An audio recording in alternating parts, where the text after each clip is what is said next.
Hello viewers, welcome to my channel. என் பயணம் உங்களுடன். இன்றைக்கி நம்ம பார்க்க போகிறது குலாப் ஜாமுன்.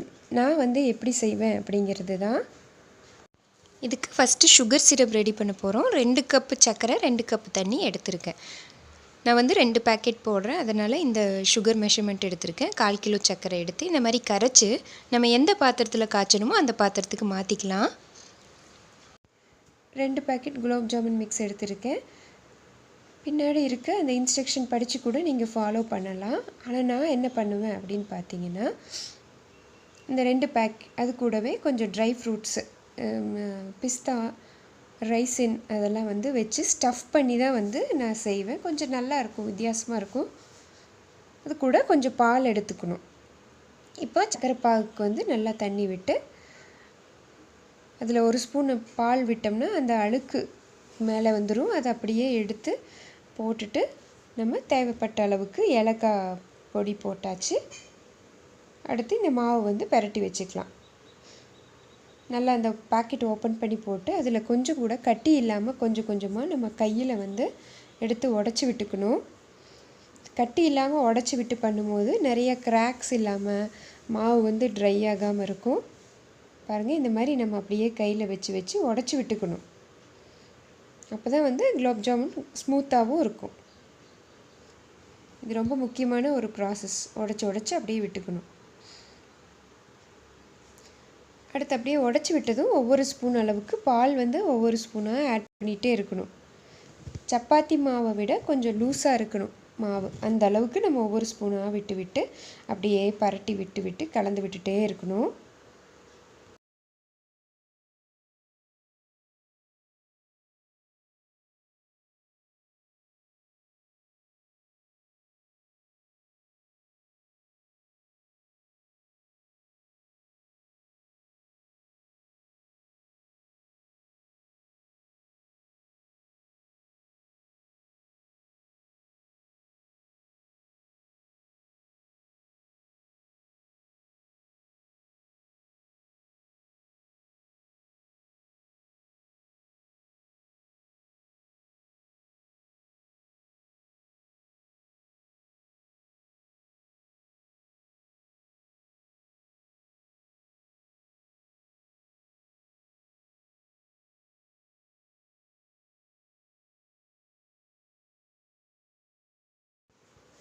நல்லா அப்படியே கையை ஒரு சர்க்குலர் மோஷனில் கலந்து மாவை நம்ம பிசையணும்.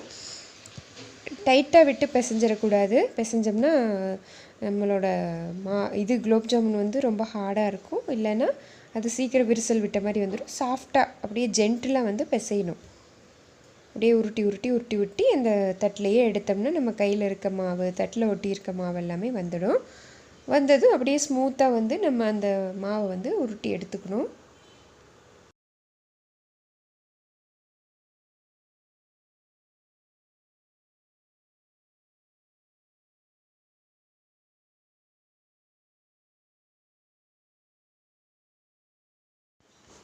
இந்த மாதிரி அப்படியே ஜென்டிலாக வச்சு உருட்டி எடுத்துடணும். அப்போ அந்த சர்ஃபேஸ் எல்லாமே ஸ்மூத்தாகிடும், கிராக் இல்லாமல் ஸ்மூத்தாக இருக்கும். அதுக்கப்புறம் ஒரு வெள்ளை துணியோ இல்லை ஏதாவது ஒரு காட்டன் துணியில் லைட்டாக நீங்கள் அதை தண்ணியில் நனைச்சி புழிஞ்சு ரெடியாக வச்சுக்கணும்.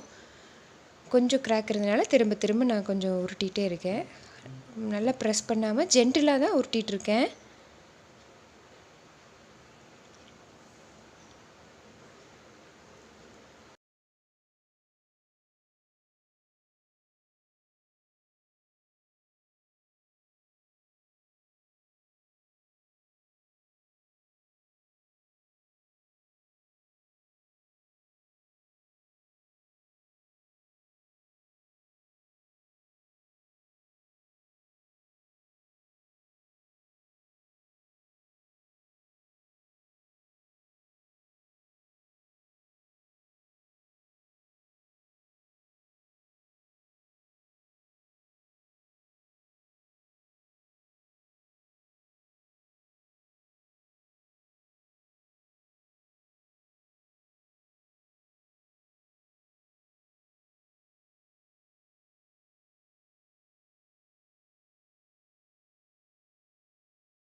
இந்த மாதிரி நெய் எடுக்கிறதுனால நம்ம வந்து கிராக்ஸ் விழுகாமல் தடுக்கலாம்.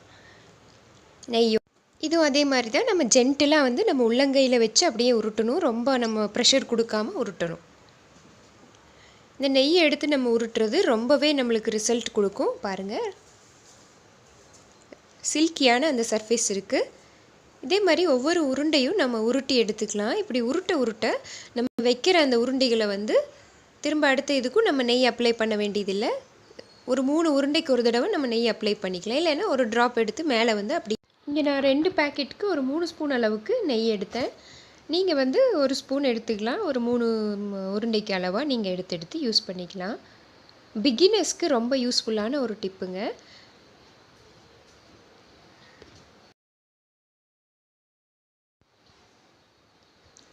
ஸோ எப்பயும் ரெகுலராக பண்ணுற குலாப் ஜாமுனை விட இந்த மாதிரி ஸ்டஃப்டு ஜாமுன் பண்ணிங்கன்னா வித்தியாசமாக இருக்கும், நல்லாயிருக்கும்.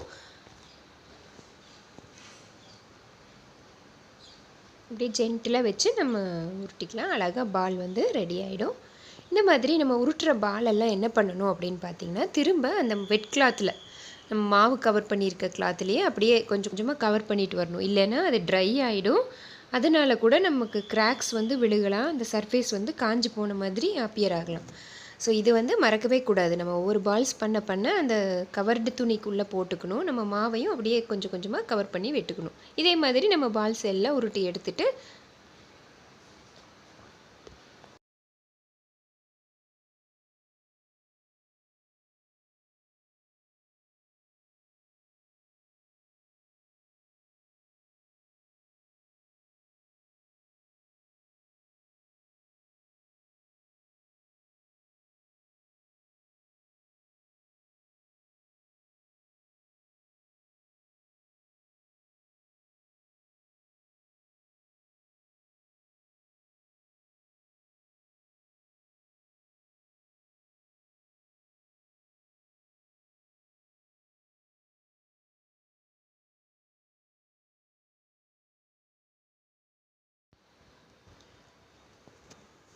ஸோ ஒரு வழியாக எல்லா பால்ஸும் நம்ம உருட்டி எடுத்தாச்சு.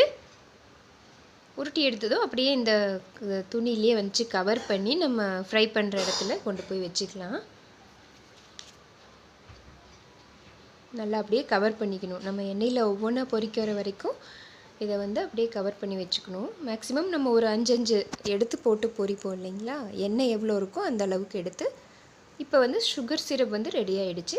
வறுக்கிறதுக்கும் பாத்திரம் ரெடி பண்ணி வச்சாச்சு. இப்போ எண்ணெய் வந்து ஓரளவுக்கு சூடானதும் செக் பண்ணி ஃபஸ்ட்டு ஒரு பாலை வந்து நான் வந்து உள்ளே போடுறேன். அது நல்லா இப்போ பாயில் ஆக ஆரம்பித்ததுனால திரும்ப ஒவ்வொரு பால்ஸாக அப்படியே வந்து ஆட் பண்ணுறேன். இதில் நிறைய எண்ணெய் இருந்தனால நான் கொஞ்சம் நிறையா பால்ஸ் போடலாம் அப்படின்னு சொல்லி யோசிச்சுட்டு போட்டேன். நீங்கள் உங்களுக்கு தேவைக்காக தகுந்த மாதிரி நீங்கள் எண்ணெய் இது பண்ணிக்கலாம். எப்பயுமே இது சிம்மில் வைக்கணும். ஹையில் வச்சிங்கன்னா போட்டதுமே அது வந்து டார்க் ப்ரௌன் ஆகிருக்கும். ஆனால் உள்ளே வந்து குக் ஆகிருக்காது. அந்த கலரும் வந்து பிளாக்கிஷாக ஆகிடும். அதனால் சிம்மில் வச்சே நீங்கள் கொஞ்சம் பண்ணணும். இப்படி அப்பப்போ அதை வந்து மூவ் பண்ணி விட்டுட்டே இருக்கணும். தேவைப்பட்டால் பெரிய வானலியாக இருந்தால் நீங்கள் வட்டமாக கூட சர்க்கிள் பண்ணலாம். அந்த கரண்டி வச்சு வட்டமாக அப்படியே மூவ் பண்ணிகிட்டு இருந்தீங்கன்னா அழகாக எல்லா பக்கமும் ஈவனாக ஸ்ப்ரெட் ஆகிடும். இப்போ ஒன்று ஃபஸ்ட்டு போட்டது மட்டும் ப்ரௌனிஷ் ஆனதுனால நான் அதை வந்து எடுத்துக்கிறேன். மீதியெல்லாம் ஓரளவுக்கு குக் ஆகட்டும். நான் அதை அப்படியே வச்சு குக் பண்ணி அப்படியே குக் பண்ணி எடுத்தாச்சு. நான் பண்ணதுலேயும் ஒரு சிலதில் அங்கே அம்மா ஹெல்ப் பண்ணாங்க எனக்கு. அதில் கொஞ்சம் கிராக் இருந்தது. ஸோ இந்த மாதிரி அப்படியே லைட்டாக ஆட்டி விட்டோம்னா நல்லா குக் ஆகிடும். ரொம்ப ஃபாஸ்ட்டாக பண்ணிட்டோம்னா மேலே தெரிச்சிடும். அதுவும் பண்ணக்கூடாது. ஸோ இந்த குலாப் ஜாமுன் பண்ணுறதுக்கு நமக்கு பொறுமை தாங்க ரொம்ப அவசியம். ஸோ இதை மாதிரி நல்லா வச்சு அப்படியே சிம்மில் வச்சு கலந்து விட்டுறணும். எடுத்துட்டு அந்த ஒரு அடைசல் வந்து எடுத்ததும் தேவைப்பட்டால் கொஞ்சம் ஹை பண்ணி அப்பப்போ நீங்கள் அதை வந்து குறைச்சிக்கலாம். ஒரு அடைசல் எடுத்ததும் ஒரு நிமிஷம் இல்லை 2 நிமிஷம் அப்படியே விட்டுருங்க. சிம்லேயே விட்டுட்டிங்கன்னா கூட அந்த எண்ணெய் சூடாயிரும். அப்புறம் நீங்கள் செகண்ட் இதை வந்து செட்டை வந்து நீங்கள் போடலாம். அப்பப்போ இந்த இதை வந்து அட்ஜஸ்ட் பண்ணணும். அது ரொம்ப முக்கியமான ஸ்டெப்பு. ரொம்ப ஹையில் வச்சாலும் கருகி போயிடும். சிம்மில் வச்சாலும் ரொம்ப லேட் ஆகும். ஸோ இதுக்கு ப்ரௌனிஷ் ஆனனால நான் அதை எடுத்துட்றேன். இந்த மாதிரி லைட் ப்ரௌன் கலரில் நம்மளுக்கே தெரியும் பார்த்தா குக் ஆகிடுக்கு அப்படிங்கிற ஸ்டேஜில் அப்படியே வந்து நம்ம எடுத்துக்கணும். பாருங்கள், ரொம்ப ப்ரௌன் ஆச்சுன்னா நம்மளுக்கு சிரப்பில் ஊறும் போது அது வந்து டார்க் ஆகிடும். ஸோ இந்த மாதிரி போட்டாச்சு. ஃபஸ்ட் எடுத்து செட் போட்டாச்சு. பிகினர்ஸ் வந்து கையில் போட பயமாக இருந்தால் இந்த மாதிரி அந்த கரண்டி வச்சு கூட போட்டுக்கலாம். ஸோ அருமையாக நம்மளோட ஜாமுன் ரெடி ஆகிடுச்சு. பாருங்களேன், உள்ளே அழகாக ஸ்டஃப் பண்ணி இதில் வந்து ரைசின் ஸ்டஃப் வந்திருக்கு. இந்த மாதிரி நீங்களும் இந்த dry fruit stuffed gulab jamun ரெசிபியை நீங்களும் ட்ரை பண்ணுங்கள். Eat healthy and stay happy.